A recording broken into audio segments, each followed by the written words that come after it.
Wright brothers ने खोजा जहाज, हेनरी फोर्ड ने कार, स्टीफनसन ने था किया ट्रेन का आविष्कार। मार्कोनी ने की रेडियो वायरलेस की खोज, टेलीविजन किसने खोजा जिसे देखते रोज।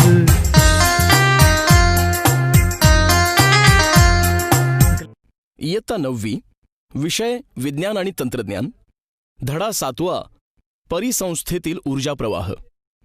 प्रस्तावना. मुलांनो, आपल्या पृथ्वीवर असणाऱ्या प्रत्येक सजीवाला अन्नाची आणि पाण्याची गरज असते. अन्नामुळेच सजीवांच्या सर्व क्रिया व्यवस्थित कार्य करत असतात. अन्नामुळे सजीवातील ऊर्जास्तर कायम राहतो आणि त्यामुळेच सजीव स्वतःच्या सर्व जीवनक्रिया पार पाडू शकतात. एक सजीव हा दुसऱ्या सजीवांवर अवलंबून असतो. मग मला सांगा, एक सजीव दुसऱ्या सजीवांवर कसा अवलंबून असतो? सर, मानव खाण्यासाठी वनस्पतींचा उपयोग करतो. बेडूक कीटक खातो, मोठे मासे छोट्या माशांना खातात, तसेच जंगलातील वाघ, सिंह इतर प्राण्यांना खातात. अगदी बरोबर. अन्न साखळी. मुलांनो, आता आपण अन्न साखळीविषयी माहिती घेऊ. ही पहा साखळी. या साखळीत एकापेक्षा जास्त कड्या असतात. यातील एक कडी ही दुसऱ्या कडीला घट्ट धरून असते. जर या कड्या मोकळ्या केल्या तर त्या साखळीचं अस्तित्व राहत नाही. त्याचप्रमाणे अन्न साखळीत सुद्धा एक सजीव दुसऱ्या सजीवावर अवलंबून असतो.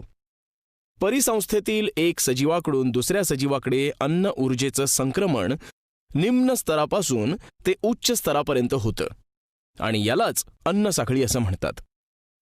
मुलांनो, ही अन्न साखळीची आकृती पहा. या आकृतीत सौर ऊर्जेवर गवत व गवतावर नाकतोडा अवलंबून आहे. तर नाकतोड्याचा अन्न म्हणून बेडकाला उपयोग होतो. बेडकाचा अन्न म्हणून सापाला उपयोग होतो. तर सापाचा अन्न म्हणून उपयोग ससाणा नावाचा पक्षी करतो. या अन्न साखळीमध्ये नाकतोडा हा प्राथमिक भक्षक आहे. तर नाकतोड्याला खाणारा भक्षक बेडूक हा द्वितीय भक्षक आहे. साप तृतीय भक्षक, तर ससाणा हा पक्षी सर्वोच्च भक्षक आहे. हे प्राणी मृत झाल्यावर जीवाणू किंवा बुरशी हे मृतोपजीवी त्यांचा अन्न म्हणून उपयोग करतात. त्यांना विघटक असंही म्हणतात. अन्नजाळे. मुलांनो, आता आपण अन्नजाळे म्हणजे काय ते जाणून घेणार आहोत. एखादा सजीव हा एकापेक्षा जास्त सजीवांचं भक्षण करत असतो. उदाहरणार्थ, एखादा कीटक हा अनेक प्रकारच्या वनस्पतींची पाने खातो.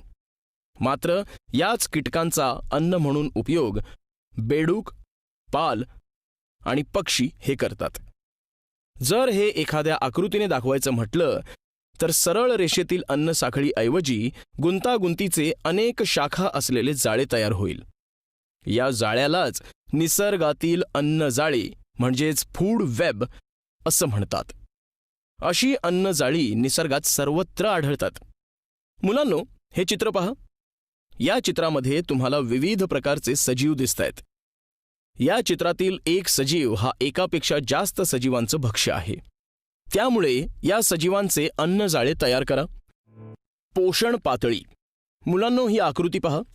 या आकृतीवरून आपल्या असे लक्षात येतं की अन्न साखळीतील प्रत्येक पातळी ही पोषण पातळी असते. अन्न साखळीतील प्रत्येक पातळीला पोषण पातळी असं म्हणतात. पोषण पातळी म्हणजे अन्न प्राप्त करण्याचा स्तर. अन्न साखळीत अन्न घटक व ऊर्जेचे प्रमाण निम्न स्तरावरील उत्पादकापासून उच्च स्तरावरील भक्षकापर्यंत टप्प्याटप्प्यांनी कमी होत जाते. मुलांनो, आपण अन्न साखळी आणि अन्नजाळे यांविषयी जाणून घेतले. आता आपण ऊर्जेचा मनोरा पाहणार आहोत. मुलांनो, अन्न साखळीत अनेक ऊर्जा विनिमय स्तर असतात. ऊर्जा विनिमय स्तर रचनेत ऊर्जेचे हस्तांतरण होत असताना मूळ ऊर्जा कमी होत जाते. तसेच सजीव संख्या सुद्धा निम्न स्तराकडून उच्च स्तराकडे कमी होत जाते. परिसंस्थेतील ऊर्जेच्या या आकृतीबंधाला ऊर्जेचा मनोरा असं म्हणतात. आता या आकृतीमध्ये पहा. यामध्ये ऊर्जेचे हस्तांतरण होत असताना मूळ ऊर्जा कमी कमी होत जाते. ऊर्जेचा प्रवाह ही एकेरी वाहतूक. मुलांनो, तुम्हाला माहीत आहे का की सूर्य हा कोणत्याही परिसंस्थेला ऊर्जा पुरवत असतो. परिसंस्थेतील हरित वनस्पती एकूण सौर ऊर्जेपैकी काही ऊर्जा अन्नाच्या स्वरूपात साठवून ठेवतात.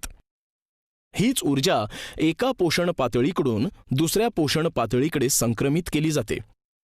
परंतु यातील कुठलीही ऊर्जा सूर्याकडे परत जात नाही.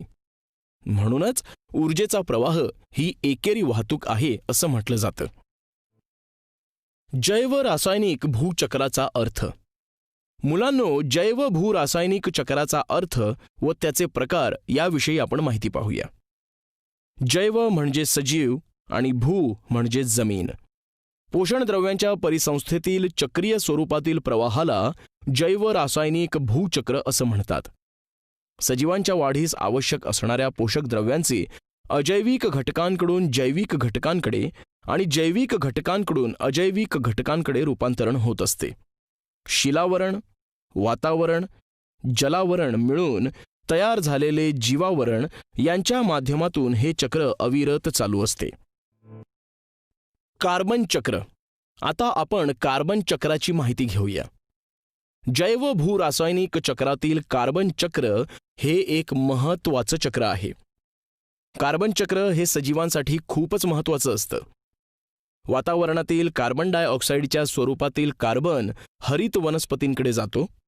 वनस्पतींकडून अन्नाच्या स्वरूपात प्राण्यांकडे जातो.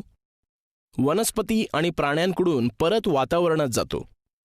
कार्बनच्या अशा चक्राकार भ्रमणाला कार्बन चक्र म्हणतात. अशा प्रकारे कार्बनचे चक्र अविरत चालूच असते. कार्बन चक्रातील प्रमुख प्रक्रिया संश्लेषणाच्या मदतीने खालील प्रक्रियेद्वारा कर्बोदके तयार करतात व त्यानंतर कार्बन डायऑक्साईड वातावरणात सोडला जातो. कार्बन डायऑक्साईड अधिक पाणी, सूर्यप्रकाश छेद हरितद्रव्ये, शर्करा अधिक पाणी अधिक ऑक्सिजन, शर्करा अधिक ऑक्सिजन, तंतुकणिका, कार्बन अधिक पाणी अधिक ऊर्जा. ऑक्सिजन चक्र. मुलांनो, आता आपण ऑक्सिजन चक्राविषयी माहिती घेणार आहोत. ऑक्सिजन या वायूचा वातावरणातून सजीवांकडे आणि सजीवांकडून परत वातावरणाकडे असा चक्राकार प्रवास सतत चालू असतो. ऑक्सिजनच्या या चक्राकार प्रवासाला ऑक्सिजन चक्र म्हणतात. म्हणजेच जीवावरणातील ऑक्सिजनचे अभिसरण व त्याचा पुनर्वापर म्हणजेच ऑक्सिजन चक्र होय. सर्व सजीवांना श्वसनासाठी ऑक्सिजनची खूप आवश्यकता असते. श्वसनामध्ये ऑक्सिजनच्या मदतीने कर्बोदकांचे ऑक्सिडीकरण होते आणि ऊर्जेबरोबरच कार्बन डायऑक्साईड हा वायू तयार होत असतो. पृथ्वीवरील वातावरणात सुमारे 21% ऑक्सिजन आढळून येतो. तसेच शिलावरण, जलावरण, वातावरण या तीनही आवरणांमध्ये ऑक्सिजन आढळून येतो. ऑक्सिजन चक्रामध्ये जैविक व अजैविक असे दोनही घटक असतात. वातावरणामध्ये सतत ऑक्सिजन निर्माण होतो व त्याचा वापर देखील सतत होत असतो. ऑक्सिजन अतिशय क्रियाशील असतो. इतर अनेक मूलद्रव्यांशी व संयुगांशी त्याचा संयोग होतो. रेण्वीय ऑक्सिजन, पाणी, कार्बन डायऑक्साईड व असेंद्रिय संयुगे अशा स्वरूपात ऑक्सिजन असल्यामुळे जीवावरणातील ऑक्सिजन चक्र गुंतागुंतीचे असते. वनस्पतीला अन्न तयार करण्यासाठी प्रकाश संश्लेषण क्रियेत कार्बन डायऑक्साईडची मदत होते आणि ऑक्सिजन बाहेर टाकला जातो. तर श्वसन, ज्वलन, विघटन, गंजणे यांसारख्या क्रियेमध्ये ऑक्सिजन वापरला जातो. नायट्रोजन चक्र. मुलांनो, आता आपण नायट्रोजन चक्राविषयी माहिती घेणार आहोत. वातावरणातील नायट्रोजनचा वातावरणाकडून जमिनीकडे, जमिनीकडून वनस्पतींकडे, वनस्पतींकडून प्राण्यांकडे, प्राण्यांकडून जमिनीकडे आणि जमिनीकडून पुन्हा वातावरणाकडे असा चक्राकार प्रवास सतत सुरू असतो. नायट्रोजनच्या या प्रवासाला नायट्रोजन चक्र म्हणतात. वनस्पतींना जमिनीतील क्षार स्वरूपाचा नायट्रोजन हा एकमेव स्रोत वापरता येतो. सर्वच सजीवांना नायट्रोजन आवश्यक असतो. हवेतील नायट्रोजनचे रूपांतर नायट्रोजनच्या संयुगात करणे यालाच नायट्रोजनचे स्थिरीकरण असं म्हणतात. नायट्रोजनचे स्थिरीकरण हे भौतिक व जैविक प्रक्रियेद्वारे होत असते. एनाबेना नॉस्टॉक, ॲझोटोबॅक्टर, क्लोस्ट्रियम व रायझोबियम हे जीवाणू मातीत आढळतात. ते नायट्रोजनच्या स्थिरीकरणास मदत करतात. निसर्ग चक्राचे सातत्य राहण्यासाठी नायट्रोजन आवश्यक असतो. वातावरणामध्ये नायट्रोजन हा वायू सर्वात जास्त प्रमाणात सुमारे 78% इतका आढळून येतो. निसर्गात जैविक आणि अजैविक प्रक्रियातून नायट्रोजन वायूंचे वेगवेगळ्या संयुगात घडून येणारे अभिसरण व पुनर्चक्रीकरण म्हणजेच नायट्रोजन चक्र होय. नायट्रोजनचे स्थिरीकरण जैविक आणि वातावरणीय अशा दोन्ही पद्धतीने होते. जैविक स्थिरीकरणात रायझोबियम हे सूक्ष्मजीव द्विदल शिंबावर्गीय वनस्पतींच्या मुळांवरील असलेल्या गाठींमध्ये असतात. हे सूक्ष्मजीव हवेतील नायट्रोजन शोषून त्याचे नायट्रोजनच्या संयुगात रूपांतर करतात. मातीमधील ॲझिटोबॅक्टर हे सूक्ष्मजीव हवेतील नायट्रोजनचे त्याच्या संयुगात रूपांतर करतात. नायट्रोजनचे स्थिरीकरण. नायट्रोजनचे रूपांतर वातावरणीय, औद्योगिक व जैविक प्रक्रियेद्वारे नायट्रेट व नायट्राईटमध्ये होणे याला नायट्रोजनचे स्थिरीकरण असं म्हणतात. अमोनीकरण. सजीवांचे अवशेष, उत्सर्जित पदार्थ यांचे विघटन होऊन अमोनिया वायू मुक्त होतो. यालाच अमोनीकरण असं म्हणतात. नायट्रीकरण. अमोनियाचे नायट्राईट व नंतर नायट्रेटमध्ये रूपांतर होणे म्हणजेच नायट्रीकरण होय. विनायट्रीकरण. नायट्रोजनयुक्त संयुगाचे नायट्रोजन वायूत रूपांतर होणे यालाच विनायट्रीकरण असं म्हणतात.